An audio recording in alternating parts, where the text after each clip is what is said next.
And welcome back in. This is going to be another Stormgate cast. I'm Algorithmor, and this is TDP and something from Korea. Unfortunately, I didn't have a chance to look up that name, so I don't know what that is, and I don't speak Korean. So I'm going to call him TDP.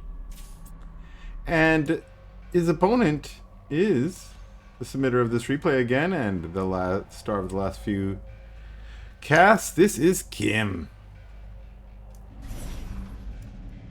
There we go. There we go. kiim11. Kim 1 through 10, not quite as famous or good at Stormgate, but kiim11, top notch. Top notch. Finding the perfect place to place down that purifier and finding it. Boom. And you're seeing there why the purifiers are popular early on is that automatic prism that pops out. My hypothesis is there might be some changes to that coming very soon. And if you're watching this video, it's very likely you're watching this on Monday, which means there might be a patch tomorrow. I don't know yet because I'm recording this before then. But if there's been an announcement, if there's been some patch notes out, I hope you guys are excited. And I will be posting a 0.5 video as soon as I can. Stay tuned for that. We got some old school creeping going down here though. Creation chamber being used. Morph core in to help out.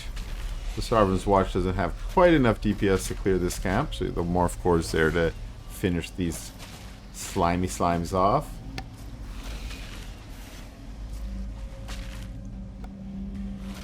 In fact, the morph core pulled back because a little too damaged. So another morph core pops out and doesn't attack. Slime says, fine. I'll throw my little acid balls at you as much as I can. But these morph cores have other things to do. One turned into an array. One turned into a Guardian Nexus. Another one flying over here. What's she gonna do? I'm guessing we got a purifier out of there. Let's see what TDP's up to. Ooh, it's Rax play here. I do like that. With some kinetic redirect on the way. So Lancers to start. Little different flavor than we've been seeing in the last couple games from Bob, who has been opening up the hedgehogs, the hedgy hoggies as I like to call them, and some of you don't like to hear, so I apologize for that. But that's when we go from like hedgehogs versus vectors. That's what we've been seeing in the last few matches, but it looks like we're going to see bio versus creation chamber play here. And what do we got here? Rollout on the way. The ludicrous upgrade, as I call it. Roll out. There we go. One Kree out, getting the health camp. Both sides capturing their health camps, and we see the Lancers. Ooh, a good number. 5 Lancers here capturing the speed camp. And it's very possible we're on Lost Hope here. We're on cross spawn. We could see some creeping here for a bit. More Lancers, more Lancers. Kinetic redirect done. Going into the middle of the map. This is where we might get a little skirmish, but not yet. It doesn't look like the Kree are out there yet. And I think Kree's versus Lancer. I think Lancers kind of win that one. We'll see. We'll see. I haven't actually played that out myself. Kree running back to get those healing rays from their arc ship. And now they're pulling out. They find the Lancers here, and they actually... Ooh, they roll out on them, getting some good AoE, and then just scooting away. Trying to get rollout attacks, it looks like. Yeah. Do it again. Pull away. Pull away. Ooh, one goes down. They get back to the healing rays. I love that. I like that style of play. Even summoning a creation chamber to block the ramp in case the Lancers want to get in. And that means all those Kree are able to get back up. Now, all they were really able to do is get some rollout attack. You see some of those Lancers are low, but with the health camp here, that means those Lancers are going to heal back up. Not super fast, passively, but they are going to heal up. The Kree look like almost done healing up. And they're rolling out over here. Maybe going to try and get into the base or find some reinforcements here, which they do. But they know they're rolling. They have a mission. They're going for servos. And are there some undefended servos up here? Yes, there are. And there we get some really nice rollout attacks. The poor Kree want to get on top of the Lancers, but they keep getting ordered by Kim. No, get on top of the servos. Oh, huge body blocks here. Kree will not be able to roll out here. And all of them taken out. Only their little suicide explosions do any damage there. The rest of them, they're on move command and they could not get out. So I don't think that was a super great run by. Few servos went down. Now, okay, I'm like, it says 15 here. Where are they? Here they all come back. They had ran away. They decided to come back. Nope. They decided to go somewhere else. So we have only 5 and 2 here. Where are you going, old buddies? Oh no. Did they get boxed and put into a control group? I think they did. That's always awkward. That's something I do all the time. But it looks like maybe they got boxed up or something and then accidentally added into the control group. So they had to be reminded to go back to mining. And what that means is for TDP, that's going to be a few awkward seconds there where these units that were intending to be out creeping are not creeping. Now, where a 1 Argent here probably did the old Evolution Catalyst. We got another one here. Same business, but that is a lot of units. Nothing to knock down these trees here. That would be great. Anything coming in here? No bio. No medtechs yet either. With this many units, it's a good time to start adding medtechs. And it's Argent's back here behind a wall with a saber. And it looks like a strike node. Ethereum camp being taken. So TDP getting the map control with this big old ball of bio. And gonna use it to get a little better creep income, get some of these camp passives. At this point, it's a good idea to grab a couple of these. Yeah, oh, I thought he was gonna do it. Grab a few, grab the rest, and go for the Luminite camp up here.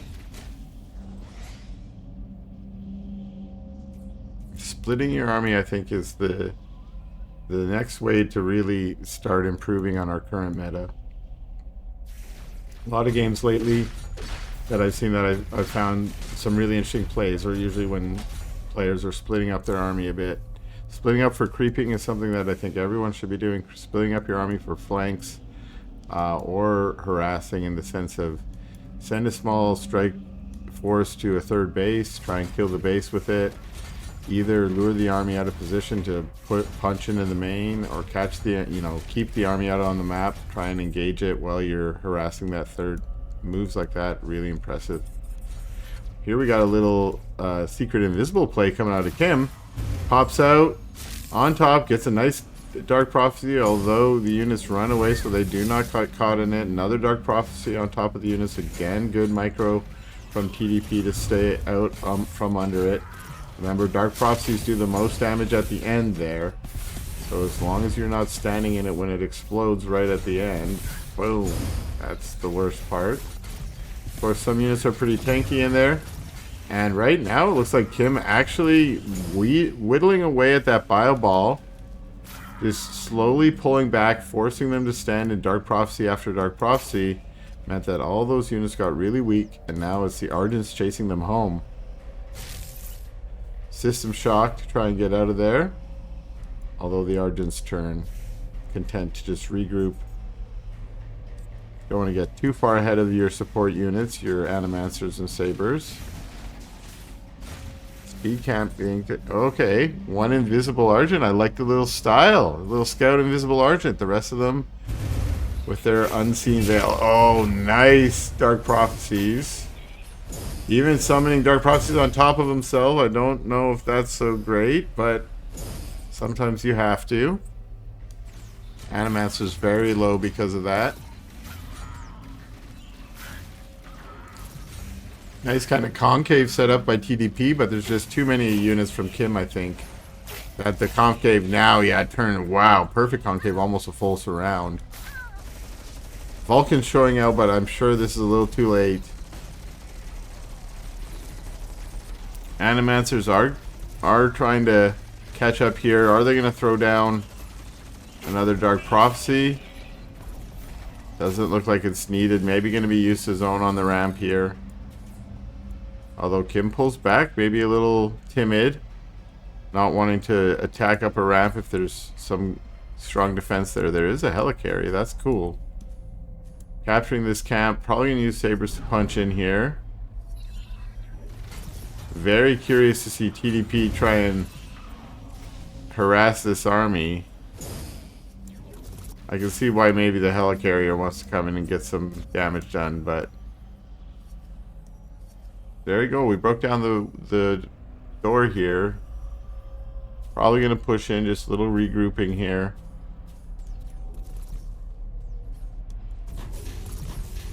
Okay, reinforce going down from the ramparts. I like this. Get a nice Dark Prophecy on the ramp. Oh, wow. Another Dark Prophecy. Oh, huge. Look at all of those survival protocols triggering here. Oh, wow. That was really good. Dark Prophecies from Kim. And again. Helicarrier doing its best. Sabers, of course, can't hit air. Arges can. But they've killed everything else and said, fine, we're gonna now focus you down. These two sabers are clogging the way here, making it so the poor units can't get through. Helicarrier managing to stay alive. And that's because it hasn't really had to face the whole Argent ball all at once yet. If Kim could micro those Argents up on underneath Helicarrier, it really doesn't stand any chance. Sabers in the back helping by just laying siege onto the buildings. Here we go. Helicarrier goes down. Vulcan also. Haven't seen any shields up. That could have been helpful. Although TDP does not exactly have the energy for that kind of stuff right now. Oh, we hear the evac go down. And Exos trying to be heroes, punching out, want to get on top of the sabers, which they are pretty good at. But there's just not enough. Argents here clean them up. All the survival protocols triggering, but Exos dying. Reinforce going up. More Exos trickling in. And we also see Kim bringing in a couple of scythes to help out. It's interesting to see sort of a slow trickle because these Argents are kind of low, and it's very possible that TDP might be able to turn this into a hold. In fact, that's what it looks like it's turning into here. We haven't really seen Kim back this up as much as he needs to. The scythes came in, but what else? Here we have some prisms transiting. While at the same time servos are thinking maybe they'll make a base.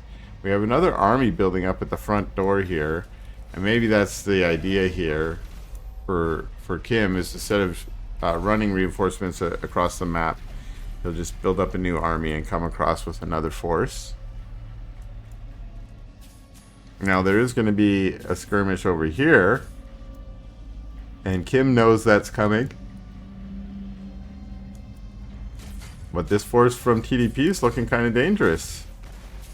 We get a cancel there. And Kim is kind of retreating, I guess. Not wanting to directly engage that. Animancers here putting some zoning Dark Prophecies down. I like that. And, oh, a couple more Dark Prophecies. Forcing the bio to stay at bay. Dark Prophecy on top of the servos. They go down. So that was close to the end there, but turned into a hold from TDP, and now TDP is threatening. Kim has been able to get some more sabers back so that on top of, with the Animancers there, this is turning into a well-supported army. More Argents really needed. A really nice concave at the top there from TDP, who's pushing in. Although trying to go for the more expensive units here, and I don't know if that was as smart as just letting them sort of tear through the Argents there. That gives Kim the opportunity to come and take this base. And in fact, TDP calls GG.